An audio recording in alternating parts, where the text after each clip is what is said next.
Is Mikel Brown Jr. a better NBA prospect than AJ Dybantsa? Could Christian Anderson be a 2026 NBA draft lottery sleeper? On today's episode of the Locked On NBA Draft with No Ceilings podcast, Maxwell, Baumbach, and I react to the 2025 FIBA U19s and which prospects you need to keep an eye on as we inch closer to the start of the 2026 NBA draft cycle. You are Locked On NBA Draft with No Ceilings, your daily podcast on the future stars of the NBA, part of the Locked On Podcast Network, your team every day. Thank you for making Locked On NBA Draft with No Ceilings your first listen of the day. We are part of the Locked On Podcast Network and are available wherever you get your podcasts. Make sure to subscribe, rate, and review. You can also check us out on YouTube and be sure to follow No Ceilings on Twitter at No Ceilings NBA for all of your latest NBA draft coverage. Today's episode is brought to you by FanDuel. Football season's around the corner. Visit the FanDuel app today and start planning your futures bets now. I'm your host, Nathan Grubel, No Ceilings NBA contributor, founder of the Draft Deeper platform. Listen, I've been evaluating prospects and covering the NBA draft for the last 14 years. I've worked for a private scouting firm, EV Hoops, as well as offer consulting services to various agents and executives in basketball. Joining me, as he will be for the foreseeable future, my incredible co-host, my partner in crime. We're back, baby. Maxwell Baumbach. Maxwell, why don't you tell the people a little bit about yourself? How are you doing for our first episode back together again? I am spectacular. I couldn't be happier, couldn't be more excited to be here with Locked On in particular. But yeah, my name is Maxwell Baumbach. I am also an NBA draft scouting consultant. I joined No Ceilings as a writer back in March of 2022. So it was that Paulo Banchero, Jabari Smith year. I've been here ever since and absolutely love the NBA draft. And my specialty is finding players who are not on that mainstream radar just yet, but are the names that you need to know. 100%. We're going to cover a lot of different players as we do more episodes of this podcast that you may have not heard before, but that's why we're here. That's why No Ceilings is here. That's why we're partnered up with the Locked On Podcast Network. So on today's show, Maxwell and I have plenty of thoughts and observations from the 2025 FIBA U19s that took place in Switzerland at the beginning of July. We're going to run through the top prospects on Team USA, including Mikel Brown Jr. and AJ Dybantsa, why Brown in particular is an ideal candidate to potentially supplant Dybantsa inside the top three on preseason big boards for the 2026 NBA draft. We're also going to touch on some of the runner-up Team Germany's top prospects, including Christian Anderson and Hans Steinbach, with some thoughts on why Anderson's play has earned him a spot in lottery conversations for the upcoming class. And then finally, we'll hit on some of the other notable prospects that participated in the tournament, namely Koa Peat, Eric Reibe, and how they could fare in their upcoming college season. So Maxwell, let's kick it off. Mikel Brown Jr., 6'3" guard, going to play his first freshman season at Louisville. In the FIBA U19s, averaged 14.9 points per game, 2.1 rebounds, 6.1 assists, 46.7% shooting from the field, 47.6% from three, 82.4% from the line, only 2.1 turnovers alongside those 6.1 assists. So pretty good split playmaking, scored 20 or more in 3 of Team USA's 7 games with an average plus minus of 21.6 across all contests, including a plus 32 in Team USA's championship win over Germany.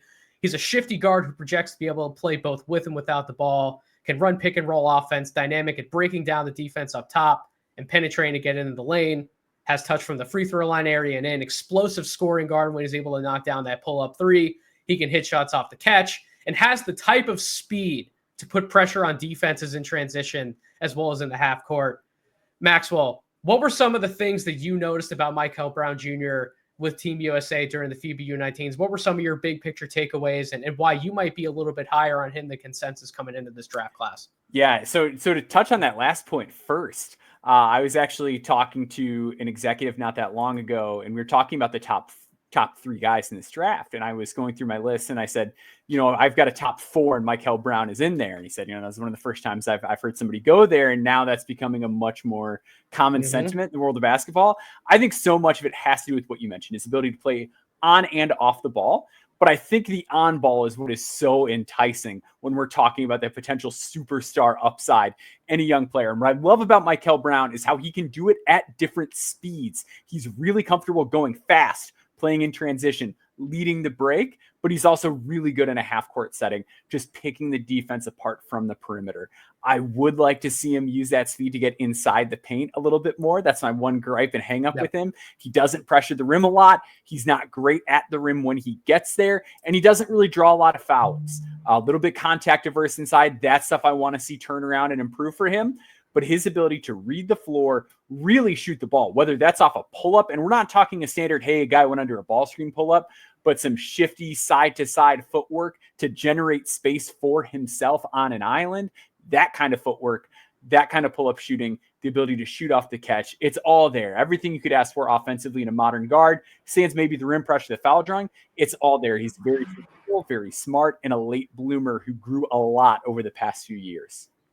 100%. I agree with you completely about the rim pressure stuff. I think he needs to do it a little more often. I think he definitely can. He's shifty. He's quick. I really like his ball handling ability. He can go to different combination dribbles, really catch guys off balance. And that's some of the stuff when we talk about guards and you and I, for everyone listening to this podcast, you're going to hear Maxwell and I talk a lot about guards and how we sort of have a higher bar to meet when it comes to the point guard position in particular, because you look through the NBA, there's so many guys who are all-star level guards, starter level guards, even third type of guys in the rotation. There's so many names that you have to battle through in order to grab onto one of those spots in the NBA. But when you have a guy like Mikel Brown, who is so dynamic offensively, who was a legitimate jump shooter, legitimate pull-up shooter from every single spot on the floor, who does have that type of soft touch that will allow him to get to that runner, that floater, when he chooses to get downhill and get to the rim more often.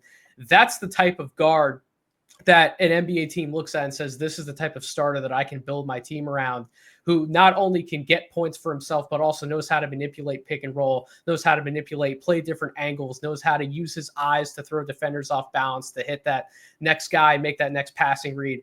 All of those elements that we talk about with a starting point guard, he's got them. Now, I do have some questions about his defense that will need to be answered at college level, given, he doesn't possess that plus positional size and length, but his poise as an all-around guard on the offensive end of the floor was impressive throughout the entire tournament run. And Maxwell, he has that takeover vibe, right? He has that signature trait that, night in and night out, you're going to get the best out of Mikel Brown. He's going to be able to lead your team into battle. So I personally thought that for Team USA, he was the most impressive player. We have a few others. We're going to talk about AJ in a second. We're going to talk about Koa Peat later on.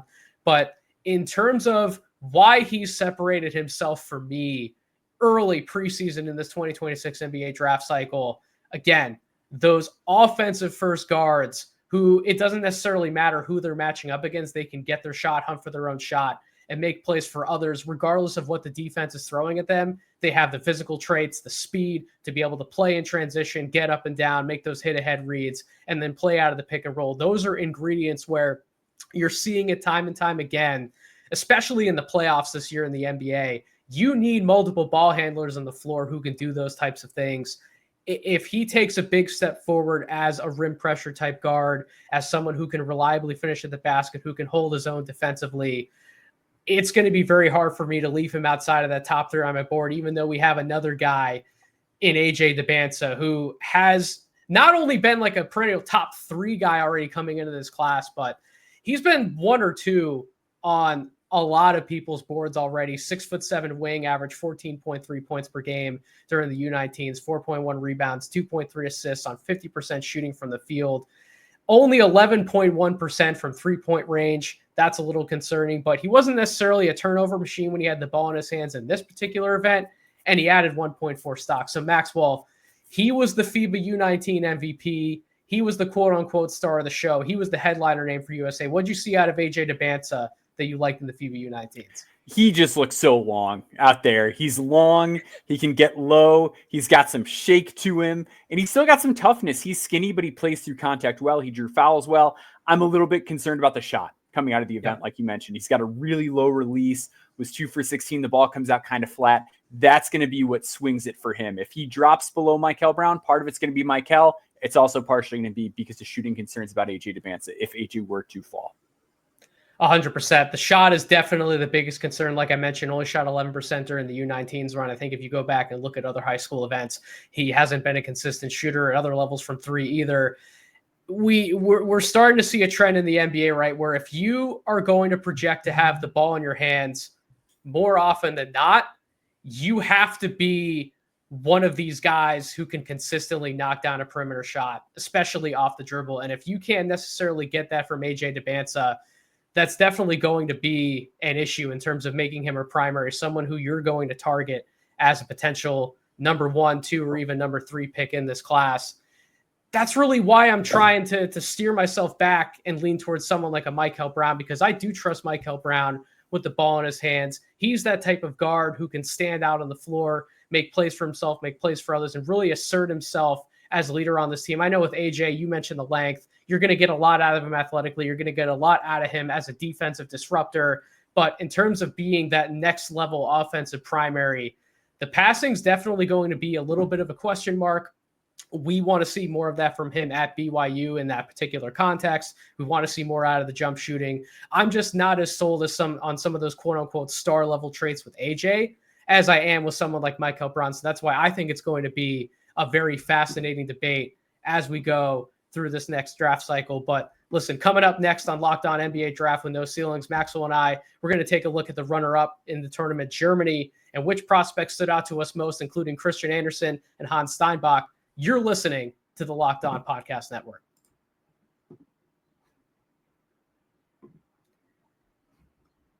Today's episode of Locked On NBA Draft with No Ceilings is brought to you by FanDuel.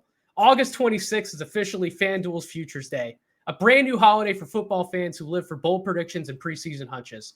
For just 24 hours, FanDuel is giving you deals on NFL season predictions. So whether you're calling your MVP, eyeing a long shot division winner, or ready to crown your Super Bowl champ before week 1 even kicks off, this is your moment. I was running through some NFL futures the other day, as I always do at the beginning of August, and couldn't help but take a look at the MVP market. Look, as we all know, the MVP award in football, it's a quarterback's award. Is Jayden Daniels a threat to get the Washington Commanders in a position for a divisional crown after a stellar rookie season? 10-1 odds for MVP. Could be some value there, especially if the Commanders can knock off the Eagles for that NFC East belt. How about a longer shot? Brock Purdy on the San Francisco 49ers at plus 2,800. The Niners have arguably the easiest schedule in the NFL in terms of prior season opponent winning percentage. Christian McCaffrey's going to be back. Multiple weapons in the receiving core, and Trent Williams is still his left tackle underneath one of the best offensive coaches in the NFL in Kyle Shanahan. No matter which player or team you're looking to wager on, FanDuel has you covered with updated odds and markets to suit your betting needs. Visit the FanDuel app today and start planning your futures bets now, because Futures Day is one day and one day only. FanDuel, play your game. All right. Thank you for making the Locked On Podcast Network your first listen of the day. Maxwell, we're coming back. Time to move over to the other side, the runner-up team in the FIBA U19s. Again, this really was a quote-unquote two-horse race between USA and Germany. I really want to talk about Christian Andersen. I'm glad we got to do this show, because I didn't necessarily have a podcast platform when the event happened to get on my soapbox and talk about Christian a little bit. 6'2" guard. He's going to be a sophomore at Texas Tech, so he's not going to be a freshman like Mikel Brown and AJ Dybantsa. He averaged 17.3 points per game, 4.9 rebounds, 6.6 assists during the tournament run on 42.9% shooting from the field, 35.3% from three, and 71.4% shooting from the free throw line, 1.9 stocks. I think the biggest concern for me, and we'll get into it a little bit, was definitely the turnovers. He averaged 3.9 turnovers during the run. But listen, as a point guard, as a true point guard during this event, because if you remember last year at Texas Tech, to kind of give some context for the audience, he played alongside a number of experienced guards who were their quote-unquote primaries. Christian was very much a combo off-ball guard. He was on the floor for his shooting, and boy, can he really shoot the basketball. But in the U19s, he showed a diverse scoring repertoire from the perimeter as an on-ball guard. He flashed that deep pull-up shooting ability. He scored out of the pick and roll, really dissected defense as well as a passer and playmaker coming off screens. And he just played, Maxwell, with an elevated poise offensively, both with and without the basketball. I think one of the things that stood out for me, I'm curious to hear if you talk about it, on the defensive end as an on-ball guy, he played really well in pick and roll coverages, sticking with someone, fighting through schemes, navigating through pressure, able to stick with somebody, make a play on the ball. Even if he got beat off the bounce, he gave energy, he gave hustle, he recovered very well. I think defensively is definitely one of the questions you and I will talk about consistently with guards. I saw a lot of great effort from Christian Anderson. What were some of the positives that you took away from his game from the FIBA U19s? Yeah, I think to your point, the defense was great. I'm much more sold on him as a player who could impact winning in the NBA at some point down the road. I'm always very skeptical of small guards. Like you said, it's just very hard to truly move that needle. But Christian Anderson has so many of those traits. Again, defensively, he's always going to have issues with physicality and size and strength and speed. But the bottom line is, if you compete, it goes a long way. We saw that from him. And then offensively, we saw everything you could want to see out of a smaller guard. You mentioned the turnovers, but at the same time, he had to do so much for this German national team. He was getting swarmed. He was getting doubles. Defenses were collapsing on him every time he got into the paint. But still, he wasn't afraid to get into the paint, despite being a guy with that parking lot range from three. Hit some really deep shots off the catch, which is no surprise. He shot over 40% from deep as a freshman at Texas Tech.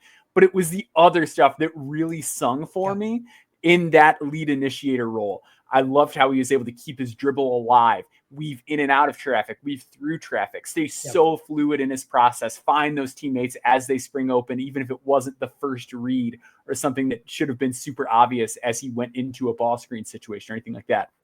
He's masterful at taking what the defense gives him. And I love a player who can not only create advantages, but just pick up that low-hanging fruit that the defense gives him. I thought he was masterful. There's no other word for it. He was in complete control of the floor. Was that harder when you're playing against a team that has a lot more depth and talent and athleticism?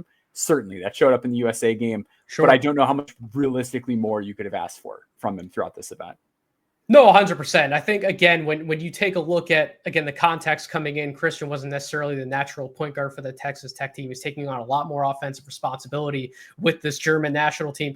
Listen, he had to try and do some things like you talked about. He had to be a little bit more creative, a little bit more curious on the playmaking side. And you go back and watch a lot of his turnovers. That's exactly what you saw. You didn't necessarily see a lot of sloppy ball handling. You didn't see a lot of bad decisions. He commanded the floor. He trusted what he saw, and he tried to thread the needle. Sometimes it worked for him. Sometimes it didn't. But he did make a lot of high-level passes, pocket passes out of the pick and roll that I personally took to. Again, the turnovers, but the at-rim finishing would have been another concern. He shot 45.8% at the rim during the event. It was a little bit of a question mark for him during his freshman season at Texas Tech. I still buy his frame. I still think he's going to keep getting stronger, keep filling out. And at the high school level, he was a 68+% shooter in the paint per Synergy Sports when you go back and take a look at a lot of his high school stuff at Oak Hill. So I'm not necessarily as concerned about that aspect of his game. Again, I think because he has that soft touch on his floater, his runner, he's able to get to a lot of those shots so easily because he's so comfortable in creating looks for himself off the dribble. When we talk about Christian and we talk about all the different parts of his game, I loved when you wrapped up what you said by saying he's going to potentially impact winning at the NBA level. I think as a guard in today's game, it's so important to be able to impact both on the ball as well as off the ball. Like this guy, his shooting gravity, Maxwell, he is an unbelievable shooter. He knows how to create space for himself with the ball in his hands, but he also knows how to move without it. And he is such a gravitational force by himself as a shooter. If teams leave him open, I mean, it's curtains. This guy's going to knock down shots all day and all night. And I think when you have that type of gravity, that type of attention where you can force defenses to rotate to you, he has that speed, that ball handling ability to be able to attack closeout. And then he has that vision like we saw during the U19s run to be able to make that next pass, make that next read. I love so much of what I saw from Christian that it's going to be very hard for me to leave as complete of a guard as he is outside of the lottery conversation. I know that might be a hot take. That might be some buzz coming in that might necessarily not be there from a lot of the other outside sources. Some scouts may not even have him right now as a first-round prospect on their preseason boards. But I think with more opportunity at Texas Tech, he's going to be able to have the ball in his hands more often. He's going to be able to develop more of a two-man game with potentially a player of the year candidate, JT Toppin at Texas Tech. I know they added a lot of fun talent. You like that guy, Lawan Watts, who they're just bringing into Texas Tech for the Red Raiders. So I think the opportunity is going to be there for him to really raise his stock and challenge for a spot in the lottery in the 2026 NBA draft. I know another guy on this German national team who had people turning their heads back and saying, who is this guy? Myself included. I did not know who Heinz Steinbach was, Maxwell, but he's going to be going to University of Washington coming up. He's going to be a freshman in college basketball. Why don't you tell the people a little bit about what you saw from Hans Steinbach? Yeah, Hans Steinbach, I thought, had a really great event. He is a powerfully built big man out of Germany who will be playing at Washington next season. With Steinbach, I love how he's always making himself available offensively, always ready for the pot to catch off the pop, always ready when he rolls to the rim. Not the bounciest dude in the world, but when he goes up, he is going to rip the rim off the basket, uses his physicality well on the glass. Defensively, I thought he did a really good job of playing guys off his chest, not as handsy as a lot of big guys on the perimeter that are his age. Does a really nice job of just sliding his feet, not biting on every single fake, keeping his hands to himself, can block the occasional shot here. His feel is pretty good, does have to come along as a passer. I do think he's the guy that probably needs to shoot it, given the athleticism. I'm a little bit concerned about that. Tends to shoot it off his head a little bit. Mechanics could use some work, but a very interesting prospect. 100%. I think with Hans Steinbach, the biggest thing is I can just see him naturally fitting into a role with Washington. He doesn't necessarily have to have the ball in his hands. He's an elite play finisher around the basket, can get up, really sky off 2 feet, and elite rebounder at his size at this level, someone who's going to impact the game, rebounding on both sides of the ball. You saw some of the shot blocking ability, some of his ability to rotate out and play a little bit of defense in space. It's a few questions there, but I actually really like his feet in space. I think he's going to be able to do some of that at the college level. He was another guy who really stood out. I'm not sure where he lies in terms of his 2026 NBA draft prospects, but I do know that he's a guy who, if he gets the opportunity at Washington, he's going to potentially make some noise, and he's going to throw up some of those highlight reel type of plays that fans and scouts and executives are going to be looking for. So coming up on the Locked On NBA Draft with No Ceilings podcast, we're going to wrap up the show by discussing 2 other notable prospects who showed out, Koa Peat and Eric Reibe, and offer some insights on where they currently stand in the 2026 NBA draft landscape, as well as provide some other players to watch for during the upcoming college season. Stay tuned.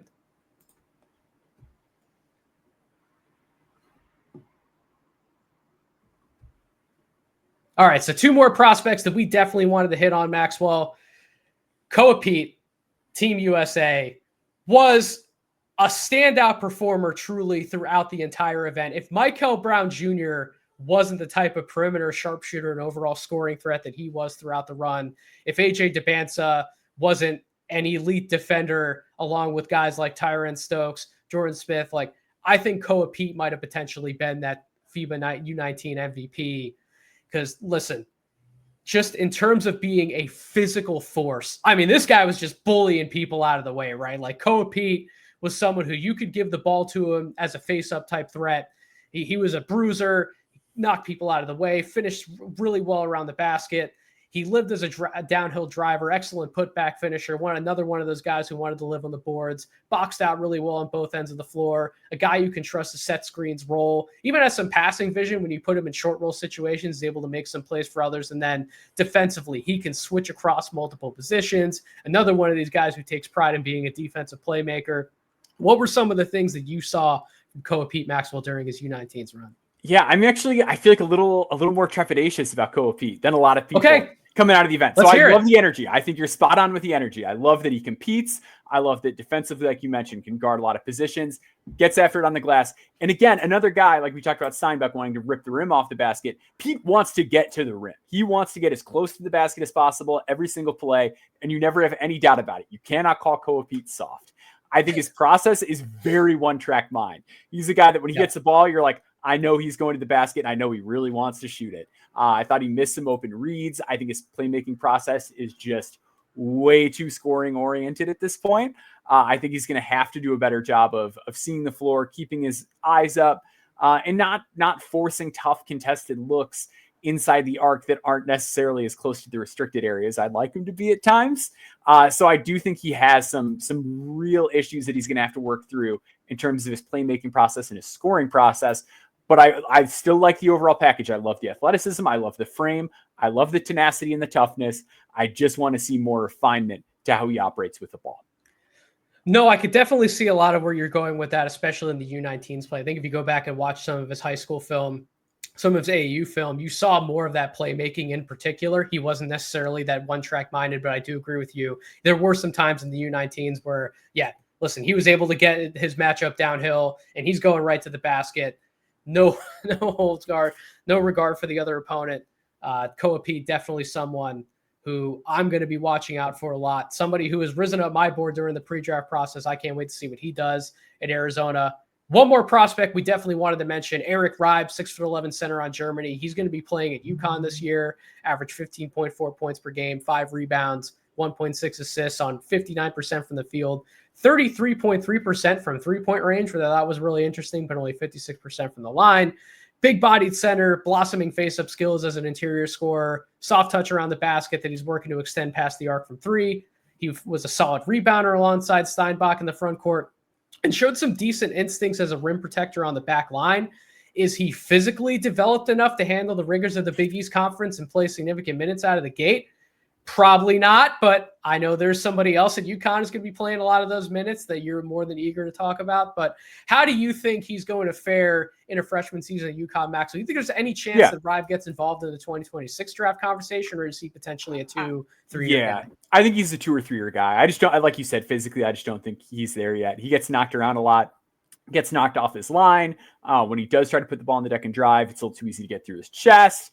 He can draw fouls off him a little too easily. And I know UConn had like an open scrimmage the other day. My guy, Terrace Reed Jr. put up 26 points on him. So I do think just from like a physicality standpoint, he's not there yet. And I think Terrace is going to own those minutes this year. But I do think long-term, he's super interesting. Like you said, he's 6'11", has some really nice shot blocking instincts on the back line. And there's just not a lot of guys who are that tall that can shoot the ball as well as confidently and consistently at that age. And then also just attack a closeout. When you get guys this big that are shooting threes at 18, 19 years old, usually they're pretty stationary and you can close out pretty hard on them, or they're just getting left open. Reibe does have some real ball skills to him. I think he's like a real worthwhile prospect worth monitoring. I think it's just going to be best to exercise caution with him. Very interesting get for Coach Hurley going to UConn. I can't wait to see what he does in college. Just a few other names to throw out there. Omer Meyer, who's going to be going to Purdue. He was playing for the Israel team, had some really standout moments as a guard during the U19s run. Dybantsa, transferring to Cleveland State from George Washington, 6'7" wing from Switzerland. Roman Siolepa going to Pitt, 6'6", 6'7" forward from Australia. And then Tyler Kropp's going to be going to Northwestern, 6'9" forward, Argentinian, led the event in scoring. Someone else to definitely monitor. I know Maxwell is based in that area. He's going to be seeing a lot of Tyler Kropp at Northwestern, so he's going to be very excited for that. But that's going to wrap up our show today. So big shout out to each and every one of you for listening to this episode of Locked On NBA Draft with No Ceilings. For your second listen, find the Locked On NBA podcast, where there is no offseason. Doug, Matt, and Hayes keep you up to date on contract negotiations, rumors, everything you need to be the most informed NBA fan. Find Locked On NBA on YouTube or wherever you listen to your podcast, part of the Locked On Podcast Network, your team every day. As always, thank you all for listening. I hope you all have a wonderful rest of your week.